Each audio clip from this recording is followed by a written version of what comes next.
jamming the switchboard, both here and at the incident room on that case of Welling Garden. Just to remind you, this was the abduction and radio drop campaign and the handgun debate. Hello and welcome to CrimeWatch. 12 people rang in giving the same... Those fantastic results later.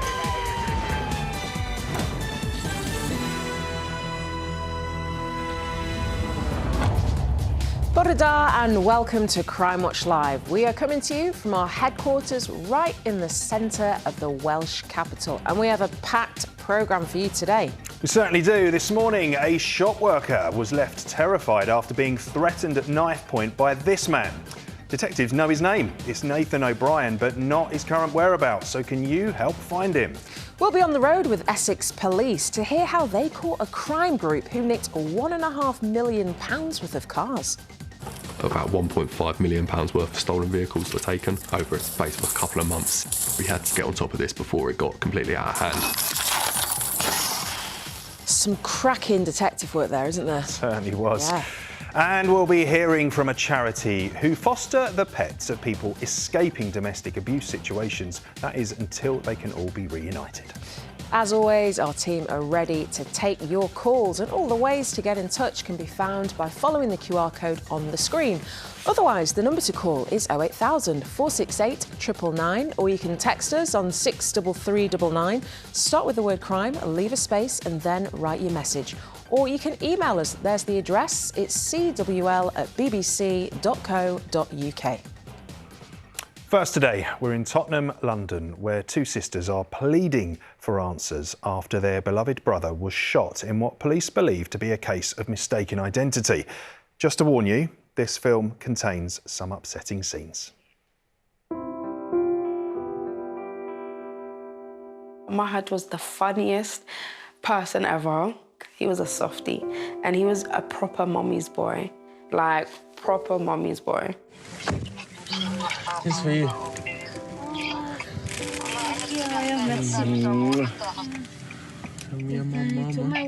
He always made sure, no matter what, mum comes first. No matter what.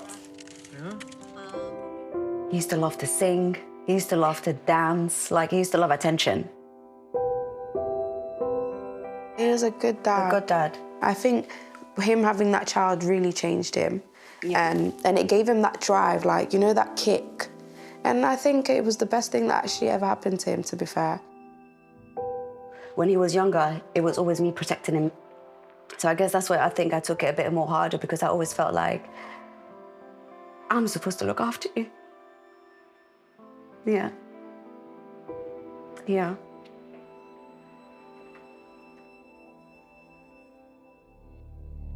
On the evening of the 20th of March 2025, 27-year-old Mahad Abdi Mohammed was spending the evening at a friend's house in Tottenham, North London. Mahad finished work, he was in Ramadan at the time, and by plan he travelled to meet an old school friend. They'd broken their fast and they were actually stood just outside the property. I would describe it like the front garden area, like a bit of a courtyard. And we can see on CCTV, just before 9:15 in the evening, the silver Mitsubishi Outlander. That car itself was stolen. The silver Mitsubishi was travelling along Parkview Road. It's turned into Northumberland Grove. And from there, it's turned left into Waverley Road. And just where the footage stops is where we see at least 3 people get out of that car. You can see them moving towards Mahad and his friends. Shots are fired.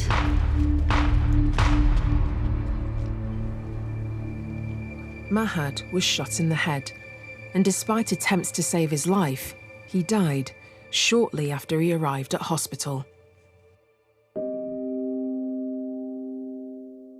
A piece of me generally just died that day. I literally just shut down. I felt like my soul just left my body. Then I'm like, no, it can't be, it can't be. I try calling him, he's not picking up. And it was just so public. Everyone in the area was talking of what's happened and everything, and there's been a shooting. There's been a shooting and 2 people have been shot. Mom is panicking. There's police officers at the door. And they just said, is this the mother of Mahad Abdi Mohammed, who's just been identified, and there's been an incident.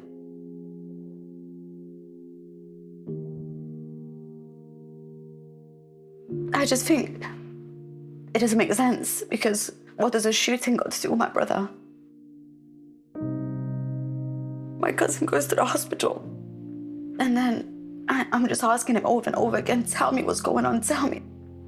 The doctor just come out and he just says, sorry, we tried our best. In that moment, the scream that came out of me, I literally feel like if I would ever say ever in my life I was heartbroken, it was in that moment. As police investigations began, it became increasingly likely that Mahad was the victim of a vicious pre-planned attack aimed at the wrong man. I do believe that there was a gang dispute going on in the local area, and Mahad was not involved or affiliated with any gang that we can identify at all. And I truly believe that this is a case of mistaken identity. Despite an extensive investigation, 1 year on, the case remains unsolved. We have gathered over 6,600 hours of CCTV. All of the CCTV that we have is quite a considerable distance away. I would suggest that the people responsible were aware of CCTV cameras and certainly avoiding having their facial images captured. CCTV enabled police to identify a second car, a stolen blue Jaguar used to take the suspects to and from the Mitsubishi. They've gone to the location where the silver Mitsubishi has been parked up, got into that car, they've committed the shooting, they've parked the silver Mitsubishi in exactly the same location. They've then got back into the stolen Jaguar and they've then made off from the scene. Ultimately, by using two stolen cars, both on cloned number plates, it's much harder to track. Both have been recovered, burnt out, and both, unfortunately, haven't been able to take our investigation any further. Crucially, police have so far been unable to track down the gun used. I want to recover that firearm. When a gun is outstanding, you have to consider the risk to the public. Can it be used again? Has it been used in other shootings? These are all the initial things that you think about in relation to gun crime. But while the investigation continues, Mahad's family struggle with the devastating reality of that night. It's like learning how to walk again, feel again. Some days where you feel like, no, surely he's still here somewhere, and that keeps you going. And then there's days where you think about it and you can't get yourself up. No matter what you want to do to make it better, you can't fix this because I can't change it. I can't bring it back. I'm not in control. There's nothing I can do. So no matter how much I want to make it better, I can't.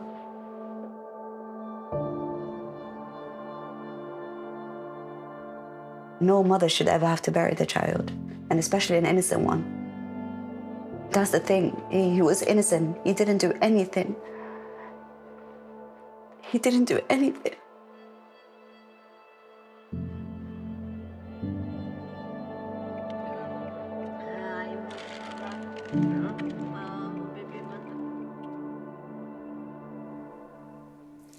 This really is a heartbreaking case. I'm joined now by DCI Rebecca Woodsford from the Met, who we heard from in the film there.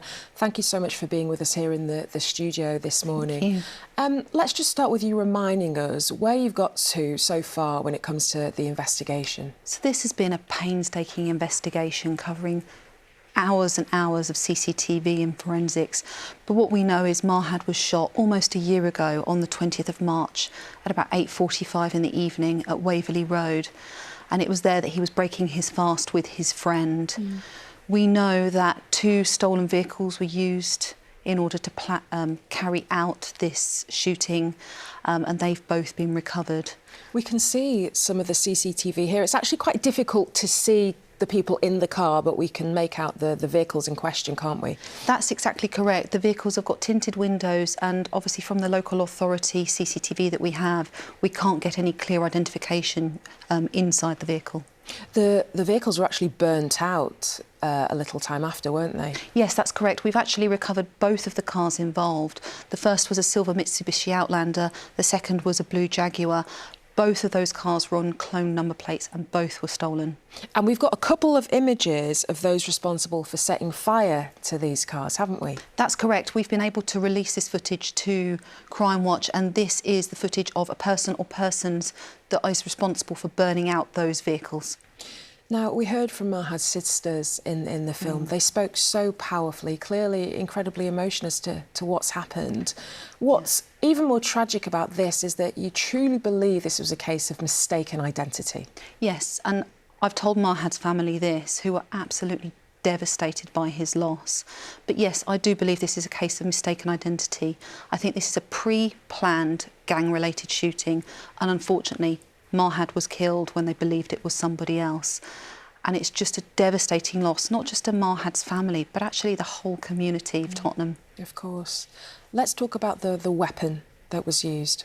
So we were able to analyse the fragments of bullet that were recovered from the scene using our specialist experts at the firearms lab.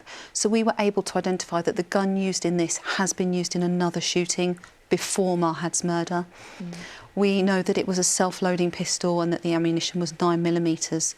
But what we are able to do is, if we were able to recover that gun, because of the forensic work we've done, we will be able to link it not just to Mahad's shooting, but the other shooting that it was involved in. Which is so important, isn't it? It's so important, and I do believe the community have this information. They can help us solve this murder and recover that outstanding firearm. There could be someone watching that has that key piece of information or has been reluctant to come forward that could just completely transform this. They really could. I really believe that the answer to this investigation lies within that local community, in particular around Tottenham. I do believe that somebody has information that can help us solve this case. And it may feel to them that it's really small or it's insignificant and it's not the breaking news that we want.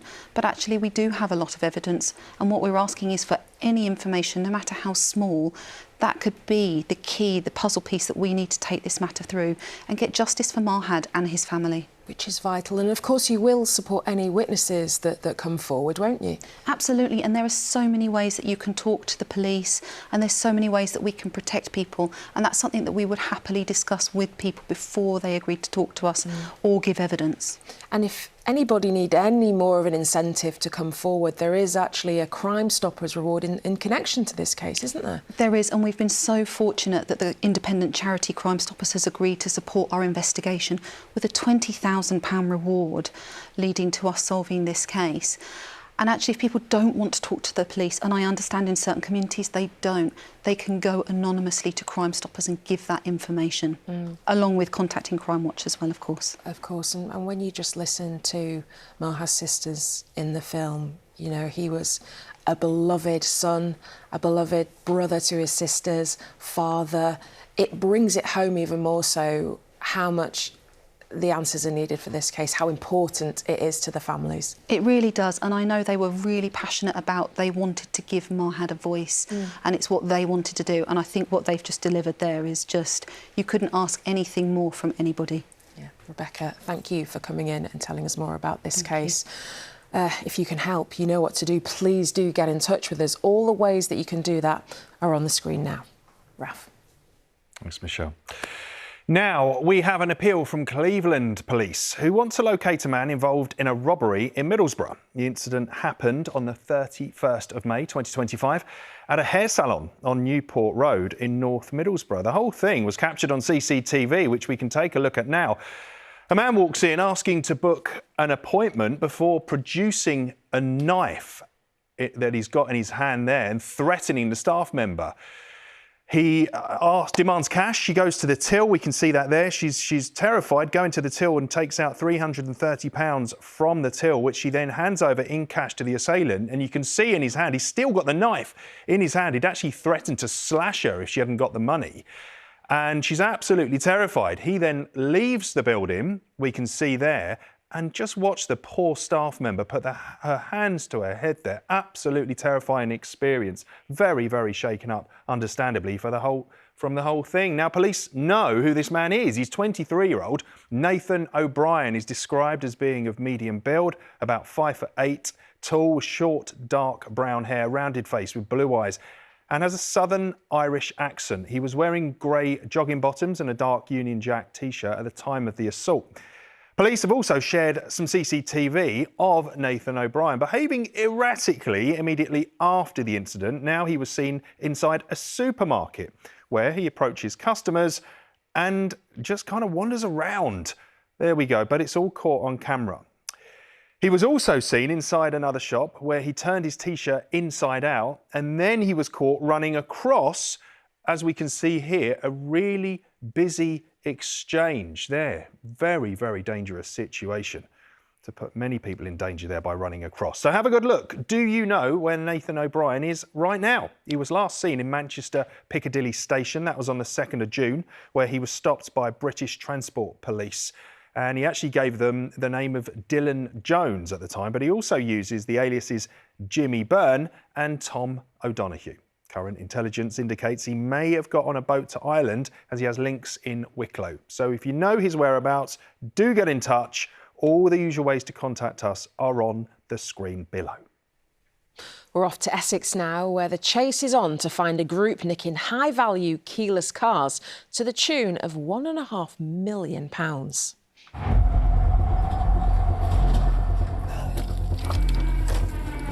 About £1.5 million worth of stolen vehicles were taken over a space of a couple of months. We had to get on top of this before it got completely out of hand.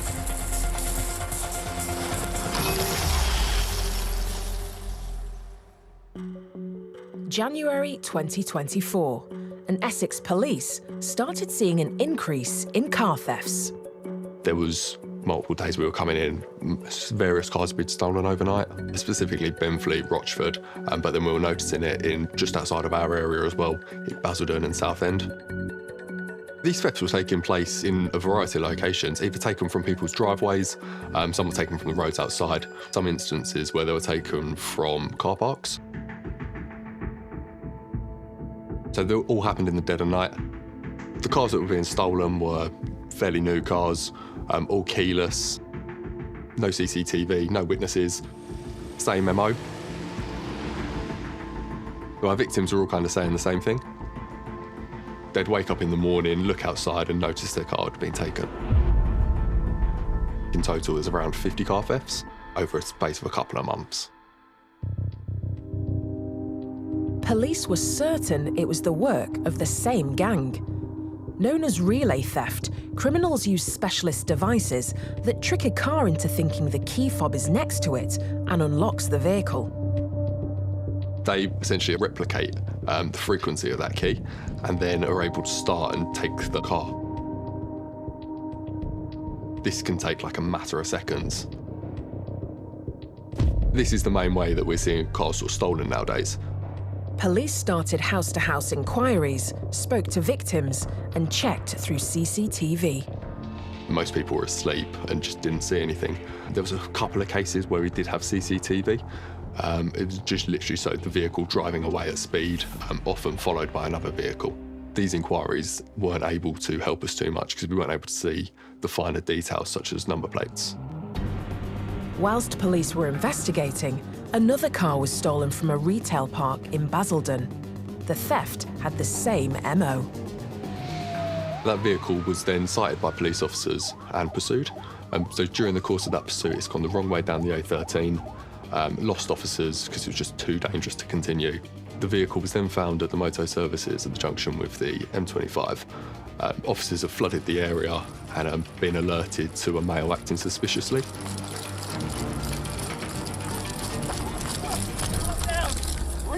Give us your key. Give us your hand. Right, you're under arrest for dangerous driving. Find this stop, okay? If you did have to say anything, man, defence did not mention the question. The suspect was 22-year-old Alfred King. He was taken in for questioning. However, unable to link him to the car, he was released. It was really frustrating. However, it did allow us the opportunity to know who he was. have his DNA on file, and then help us build the bigger picture moving forward. Then, in April, an incident at a petrol station in Southend gave police a breakthrough. An off-duty officer reported that they were at a petrol station.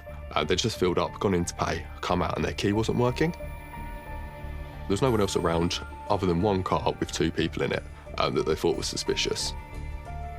They'd driven away once she'd noticed them, which instantly she thought was suspicious, and luckily able to record the details and send it through to our team. The owner of that vehicle was 25-year-old Harrison King, the brother of Alfred King, who'd been arrested 2 months earlier. It was interesting with the King brothers that they weren't known to police, they had no previous convictions. We looked into their mobile phone data, so we can look at who the Kings were in contact with. And more interestingly, overnight, who they're speaking to. And we can look at ANPR data to work out where they've been. These inquiries have sort of shown us that when there was a stolen car, half the time that Alfie King or Harrison King were in the vicinity of that offence location at the time. They also got 2 other names from the phone analysis, 37-year-old Tommy Potton and 19-year-old Harrison Lynch.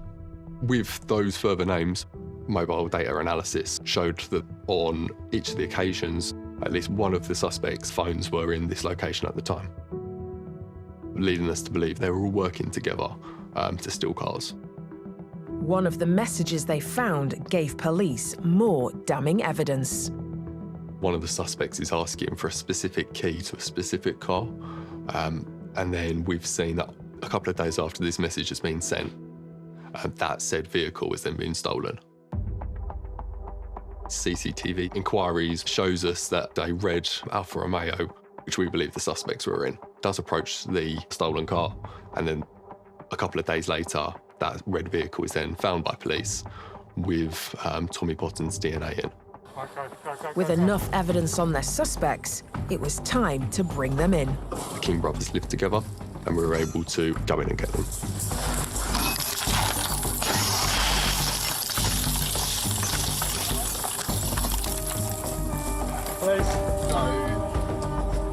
Police arrested the King brothers.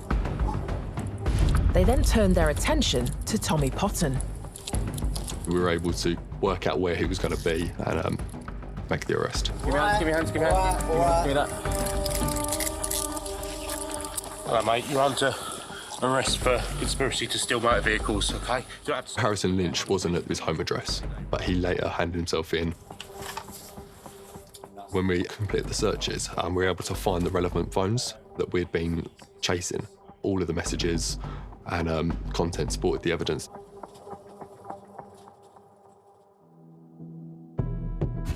All 4 suspects were charged with conspiracy to commit a theft of a motor vehicle.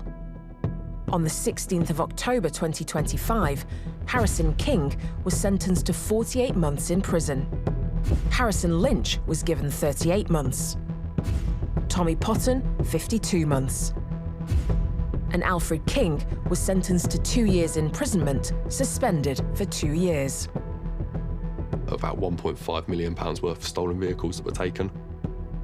You had family cars, pickup trucks and other sort of high-value vehicles. A lot of people, it's not just a car, is it? It's people's like livelihoods, people's like pride and joy.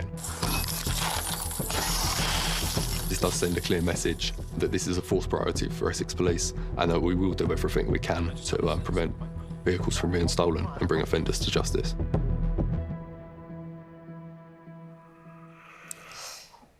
Amazing work by the team. Yeah, a massive amount as well, 1.5 million. Yeah, Huge, a lot of money. Great work by the police there. Now, there are more than 36 million pets living in the UK, and they're often the heart of a family home. But what if that home is not a happy place and is instead a space of domestic abuse. Yeah, we're now with Sam Billingham, who's lived and experienced domestic abuse, and Mary Wakeham, who's the founder of Refuge for Pets. Thank you to both of you for coming in and joining us today. Let's talk a bit about Refuge for Pets. It's a charity that was set up in 2017, doing some incredible work, Mary. Yeah, that's right. So we started in 2017 and we foster animals for victims of domestic abuse. So for many victims of domestic abuse, their animals will be everything to them. You know, they provide comfort, companionship and love, everything that the perpetrator denies. And for many victim survivors, their animals are a really big barrier for them leaving, because if somebody needs to go into emergency accommodation or refuge, more often than not, they're not able to take their animals with them. So that's where we come in. We foster animals for them.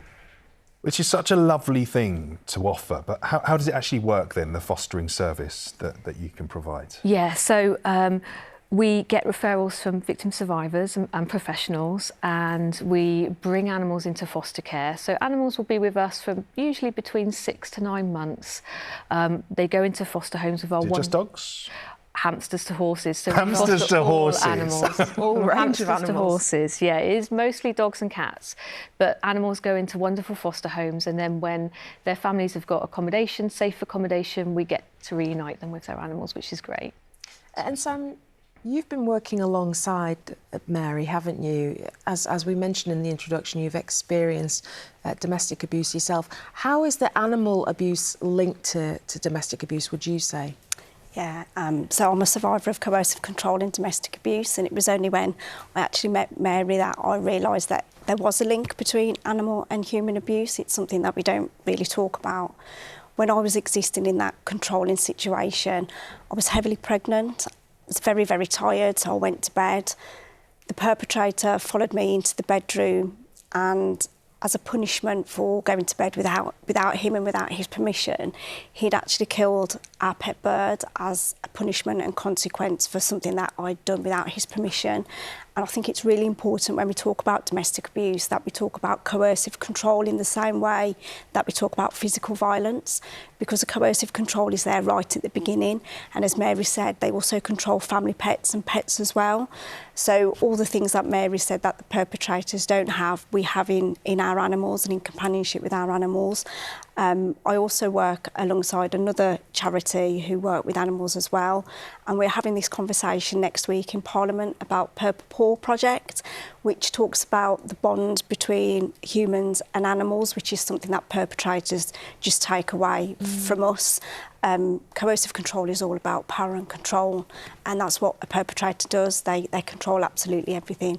So my existence was controlled from what I wore to what I ate to when I went to bed. But it becomes your norm, so I never had a conversation with anyone about it because I thought, this is what happens in relationships, this is normal. It was only when I found the strength and courage to leave that situation that I learned coercive control is very, very wrong. Yeah, it is, Sam, and thank you for sharing that. It's obviously a very, very difficult part of your life. I'm glad that you're in a really good place now. But what you've said is so important about the animals, because Mary, there's a lot of challenges in a domestic violence situation that can affect not just the adults, but the children, but also animals as well, can't it, in a situation like that? Lots of challenges. Absolutely, as Sam said. So perpetrators of domestic abuse will exploit that bond to coerce, control and ultimately trap people in that abusive relationship. You know, animals will experience the similar types of abuse to people. They will be physically abused, neglected, denied veterinary treatment, threatened, threats to harm, and in some cases killed by perpetrators. And a lot of the time, the animals that we're discussing here are the child's pet and could mean so much to the child. It could be a small, as you said earlier, it could be a hamster. It could be something very small. But if you are rehomed, put into emergency accommodation, very often the animal can't go. But that's the child's bond. That's so important to the child. So to know that there are places that might be able to take it in just for a short time until a more permanent home is there, wouldn't it? It means so much to little ones. Sam, what can people do to actually support people who might be going through a similar situation to you, any form of domestic abuse? So my passion is talking about coercive control and its impact, because I don't think we focus on that enough when we talk about domestic abuse. So I've put together a framework called the ABC of coercive control, which you can actually put together with looking at animals as well, so appearance, behaviour and conversation. So for me, when I was in that situation, I was a legal secretary, so always dressed very smart. My appearance changed dramatically, my behaviour changed, stopped phoning friends, stopped visiting family, conversation changed as well. But we don't know how to start conversations around coercive control because we don't necessarily know what we're looking for. So with physical violence, there's often bruises, split lips, that kind of thing.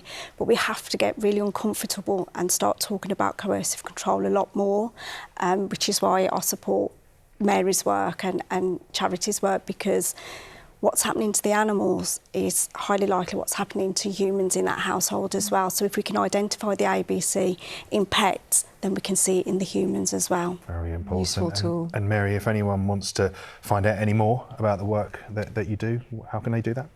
Please go onto our website, and we are always looking for more wonderful volunteer foster carers. Fantastic. Thank you so both. much for coming in. Thank you. And sharing your Thank stories. you. I appreciate it. Well, hearing about the bond between human and animals, we're going to hear more about that now in our next film, because it demonstrates the bond between dog owners and their pets, even after a really difficult start. We're off to meet a rescue pup. He's amazing. He's called Henry, and he is now a fully fledged police dog. My name's Louise Wilson. I'm founder of Conservation Canine Consultancy, and we train specialist detection dogs to help with wildlife crime detection. So how this all started is I was able to work over in South Africa many years ago, helping dog teams with training dogs for conservation. And so it really made me realise, wow, what a great way of utilising dogs in the UK. Once I got back to the UK, I contacted lots of rescue centres and had one reach out to me and said, we've got the perfect dog for you. Henry, he was 8 months old and he'd been in 5 homes already. I was told he was difficult and unruly, so I'm thinking he's 8 months old, he's not going to be that difficult. I didn't realise how different he would be. The first week of bringing Henry home, I remember it was like he was testing me to say, are you going to get rid of me? He'll chew something up, destroy something, damage something. Is this when you get rid of me? And I remember one time I said, I am not going to get rid of you. I am not going to get rid of you. It's not going to happen. You're always going to be here. To try and let him relax and say, you need to stop testing me. I'm here for you. We spent a good year for him to get used to having a bond with us and having trust and having a relationship. He did test me every single day, but he settled in the home environment perfectly. I trusted him and he loved the ball. I started training him on tobacco detection. He was absolutely brilliant at that. He loved the idea of, I find this smell and you give me my ball. That is absolutely wonderful. But when putting him in small, confined spaces, he didn't thrive. But when I was doing conservation-led work, he would really come into himself. We were approached by the UK National Wildlife Crime Unit, and they were asking about help with finding dead birds of prey as well as satellite tags. And with Henry already being trained with bat carcass, for example, I was like, he's going to be your man. We knew the physical strength of him and also the endurance. He could cover these vast areas and vast space. When we get there, I'm like, where am I going to start? This is huge. I've got the police officers and the search team with me. So I send Henry off, but within, say, 5-10 minutes where Henry finds a concealed or a bird's skull underneath lots of vegetation, you can really rest assured that if that bird was here, he is going to find it. He looks at me and he's like, Mum, I've got this. I've got this in the bag. I'm good with it. Henry still surprises me now, and he's 10 years old, and he very much is a dog that I'm so glad I've come across because he's taught me so much. I got an email to say, congratulations, Henry has received the Animal Hero of the Year award. We thought that his story really stood out. Not only the wildlife crime work, but they said for his contribution to conservation for the last 10 years. And that really made my heart flutter when they said that. Henry did me so proud. He did absolutely wonderful.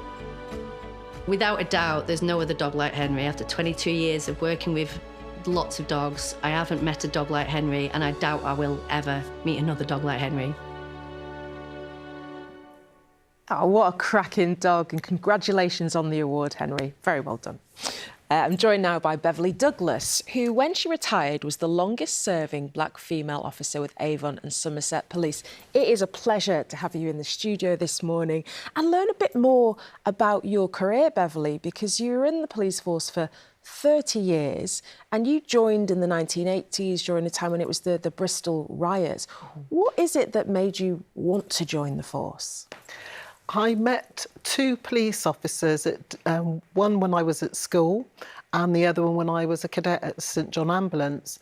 And both of them were very warm, very kind, and just told us about the job that they did. And unbeknown to me, had both planted the seed at different times in my life, and it stuck with me. So when I decided I wanted to follow a career, the police became the only option for me. Yeah. And what did your family think at the time? Well, Mum was really concerned about my safety and about how the community would react. Dad was very supportive, and as siblings are, they were 100% behind me. But it was something that I felt that I needed to do with the support of my parents. And I'm sure your time in the force came with challenges and some obstacles along the way. What was that experience like? Yeah, the backlash from the community wasn't positive, but it was something I kind of went with it and decided that if we needed to change something, we had to be within the system in order to change it. So I knuckled down and fought the battles and came out 30 years later, having enjoyed the best career of my life. And you've had many roles within that 3-decade career, haven't you? Yes. I was, to begin with, a frontline response officer. Then I became a trainer for new recruits, and then experienced officers. I was also a member of a support group, the Black Police Association. So yeah, my final career, my final job as a police officer was a school beat manager. Ironically, that's where the seed was planted for me, and that's where I ended my career. So it almost went full circle. It did indeed. Amazing photos, by the way. And I know for you, as part of your career, actually recruiting female officers, women of colour, was something that you really wanted to make sure happened. Absolutely. When I became a police officer, there were very few women, no women of rank. And so for me, it was important to, if you like, pass the baton on, but ensure that we recruited women that not only became constables, but actually excelled through the ranks. Yes.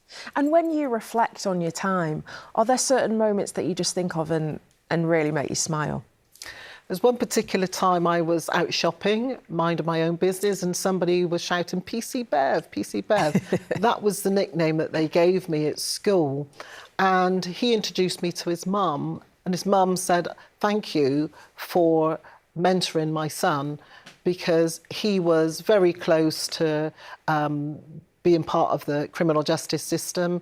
We kept him in school, he wasn't excluded, we kept him on the straight and narrow, and he was studying to be an architect. Now, whether he completed that, I don't know, but the fact that we had given him the courage and the belief that he could be something other than a criminal was something that I will always cherish. I'm sure that's what it's all about, isn't it? And you've been busy since coming out of the police force, Bev. You've got 2 books here. I have indeed, yes. My first one was inspired by the staff at school, the library where I used to work with, help the children with their reading. And the second one was a follow-on. The story hadn't ended, and I just felt that I needed to tell the story of my journey as a police officer as well. And incredibly inspiring as well, because you're dyslexic, that the process of actually writing the books for you has been a different one, hasn't it? Yeah, absolutely. Having discovered that I was dyslexic at a young age, I found my coping mechanisms to help me as a police officer. And report writing was something that I actually excelled in. So when I wrote one book and then a second book, it was amazing for me because of my dyslexia, and I realised that anything was possible. I feel like a third book's on the cards. Finally, just before we finish, Bev, what would you say to anybody watching who's thinking about following in your footsteps and joining the police? Yeah, for me, the police was my career as a police officer was the best job in the world for me. I look at my colleagues who are still operation officers, and I watch many women excelling in the police, going up through the ranks, smashing the glass ceiling and achieving their own goals. So I'm very, very happy. So good to speak to you, Bev. Honestly, it's been a real pleasure. Thank you so much for taking the time. We just wanted to remind you about an appeal from earlier this series. This is from British Transport Police, who are still looking for this man. On Saturday, the 17th of May, 2025, a worker for London Transport was at the gate at Blackfriars Station when 4 men attempted to barge through the ticket barrier. Now, police have given us this CCTV footage to show. You can see one of the men was stopped and his 3 friends headed back when one of them then pulled out a drinks bottle and squirted liquid directly into the man's face. Police don't know exactly what the substance was, but the victim was rushed to a nearby hospital where he was treated for chemical burns on his face and in his eyes. He's still undergoing hospital treatment now. Police have also provided us with this clip of him walking along the platform. He's described as being between 16 and 20, slim with light brown hair. He was wearing shorts with a logo on them and was travelling with his 3 friends on the Sevenoaks to Blackfriars train. So if you know who he is or his whereabouts, please do get in touch. Thanks so much for watching today. You never know when you'll watch an appeal that you may unwittingly have information about. So if you've missed any from the series so far, you can head to iPlayer, and do also actually give our official Facebook page a follow to see more of our appeals. Tomorrow, we're with Essex Police, who are investigating a deadly crime but need your help to locate their prime suspect. Officers go into the bar. Police, anyone in here, come out, show your hands! There were blood spatters in the ceiling, on the walls. At that point, I declared it a homicide investigation. Yeah, it's quite the investigation, that one, isn't it? It really is. We'll see you tomorrow at the same time of 10:45. Bye for now.